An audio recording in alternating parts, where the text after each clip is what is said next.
புரட்டாசி முதல் சனிக்கிழமை பூஜைக்கு குலதெய்வ கோயில் கீரணத்துக்கு கிளம்பி போனோம். நாங்கள் போகிறதுக்கு கொஞ்சம் லேட் ஆகிடுச்சு. காலையில் பெரிய பாப்பா காலேஜ் இருந்தனால அவளை அனுப்பி விட்டுட்டு நானும் சின்ன பாப்பா அவர் மட்டும்தான் கிளம்பி போனோம். போகும்போது அது மட்டும் இல்லாமல் துடியலூர் போயிட்டு அம்மா கூட கொஞ்ச நேரம் இருந்துட்டு தான் போனோம். அதனால் நாங்கள் வர்றதுக்குள்ளே அபிஷேக பூஜை முடிஞ்சிருச்சு. பாலும் தயிரும் பன்னீரும் வாங்கிட்டு தான் வந்தோம். நல்ல வேளை மறுபடியும் இளநீ தேனெல்லாம் வாங்கலான்னு பார்த்தோம். நல்லா ஃபோன் பண்ணி கேட்டோம், லேட் ஆகிடுச்சு என்னாச்சுன்னு. முடிஞ்சுதுன்னு சொல்லிட்டாங்க. அதனால் நாங்கள் இதை மட்டும் வாங்கிட்டு வந்தோம். அது எதுவும் வேஸ்ட் ஆகாமல் யூஸ் பண்ணிக்கிறோம்னு சொல்லிட்டு கோயிலில் வாங்கி வச்சுக்கிட்டாங்க. இப்போ வந்து அலங்காரம் நடந்துட்டுருக்கு. அலங்காரம் பூஜைக்காக வெயிட் பண்ணிட்டு இருந்தாங்க எல்லாருமே. தங்கச்சி வந்து இப்போ பச்சை மாவு ரெடி பண்ணிட்டு இருந்தா. சின்ன பாப்பா போய் அவள் கூட உட்காந்துட்டு அம்மா என்ன பண்ணுறாங்க நான் பார்க்குறேன்னு சொல்லிட்டு அவள் கூடயே போய் உட்காந்துக்கிட்டா. சரி நம்மளும் வந்ததுக்கு ஏதாவது வேலை மிச்சம் இருந்தால் செய்யலான்னு பார்த்தோம்.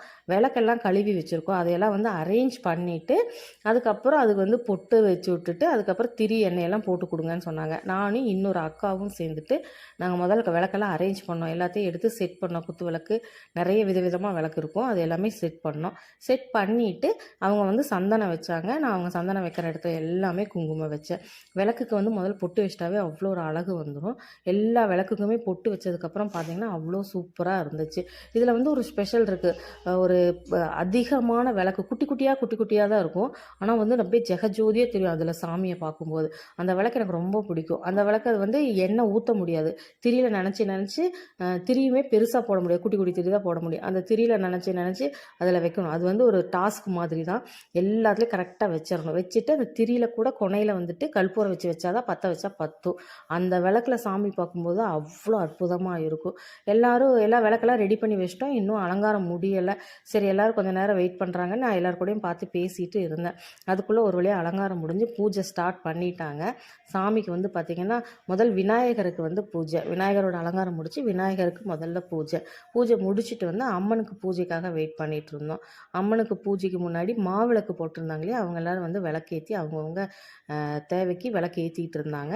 அதுக்கடுத்தது அம்மனுக்கு பூஜை பார்த்திங்கன்னா இந்த விளக்கு தான் நான் சொன்னேன். அவ்வளோ சூப்பராக இருக்கும் சாமி அந்த விளக்கில் பார்க்கும்போதே நமக்கு அப்படியே மெய்ஸில் இருக்கிற மாதிரி இருந்துச்சு. முதல் வாரம் இதுங்கிறதுனால எனக்கு கூட்டம் ஓரளவுக்கு வந்திருந்தாங்க.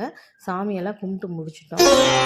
ஸ்ரீ துர்கா த்ரிஜகன் மாதா ஸ்ரீமத் கைலாசவாசினி ஹிமாச்சல குஹா காந்தா மாணிக்யமணி மண்டப. எல்லோரும் திருப்தியாக சாமி கும்பிட்டு முடித்தோன்னா லஞ்ச் வந்து கோயிலே அரேஞ்ச் பண்ணியிருந்தாங்க. எல்லாருமே நல்லா சாப்பிட்டோம். கோயில் பிரசாதம் சாப்பிட்ற மாதிரி தான். லஞ்ச் எல்லாமே நல்லபடியாக இருந்துச்சு. வயிறு நிறையா சாப்பிட்டுட்டு போனாங்க. பாப்பா முதல் சாப்பிட்டா, ரெண்டாவது நானும் போய் சாப்பிட்டுட்டு சரி காலேஜ்லேருந்து பாப்பா வந்துடுவான்னு கிளம்பி வீட்டுக்கு வந்துட்டோம். மறக்காமல் சப்ஸ்கிரைப் பண்ணிக்கோங்க.